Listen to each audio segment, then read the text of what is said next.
As some of you know, last week my beloved bike Jenny was stolen from the front of my apartment building here in New York City. You may remember Jenny because she has been in a video before. This is my bicycle, Jenny. I didn't name her. She came named. So I had to replace Jenny and I bought this Schwinn.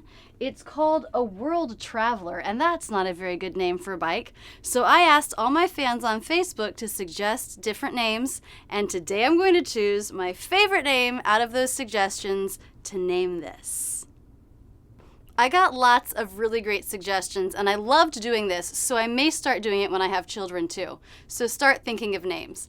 But some of my favorites, Priscilla and many others, suggested the name Magrela, and this was the reason why. It's like a nickname to bike in Portuguese, meaning little thin or skinny. Look at all the people that suggested that name. My friend Egle was very persistent about the name Joan. Sorry, Egle, it is a pretty name, but I didn't choose it for my bike. Ari suggested the name Floyd, which happens to be the name of one of my favorite professors from college, but I don't think I'm going to name my bike Floyd. Monica suggested Alberta, and I really loved the reason why she suggested it. Life is like riding a bicycle. To keep your balance, you must keep moving. And Eric suggested Frida Kahlo after the painter.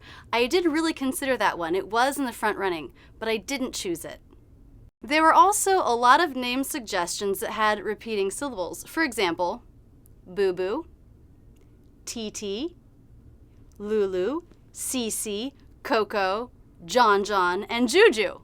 Now, I happen to love all of those, but ultimately didn't choose any of those either. But it's a great teaching moment, so let's take a minute to talk about these repeating syllables. First of all, Coco. I find this very interesting because it's the same sounds, but it's spelled differently. In the first syllable, it's just the letter O, and in the second syllable, it's O-A. I admit this really confused me as a kid. Any word that is two syllables has one stressed and one unstressed syllable. So even though all of these words have the same sounds in both syllables, they'll actually not quite sound the same because a stressed syllable won't sound the same as an unstressed syllable. So for example, Coco. I'm going to take an audio loop of that first syllable and then an audio loop of the second syllable, and you can hear how different they sound. Coco, Coco, Coco, Coco. Go, go, go, go, go. Go, go, go, go, go, go, go, go, go, go. Coco, Coco. I hope you hear that the second syllable is quieter, is lower in pitch, and sounds a little bit like I've taken some of the energy and a little bit of the voice out of it. Coco, co, co, co. So this is the difference between a stressed syllable and an unstressed syllable. So you're probably wondering, if I didn't choose all of these great names, then what name did I choose? Well, the name I chose is Lucy, which was suggested by Paolo. Thank you so much for that great name suggestion. What do you guys think? Does she look like a Lucy? Do you have a bike you love? Tell me about it in the comments, or better yet, post a picture of you with your bike to my Facebook page. Tell me a story about it. Or practice your English.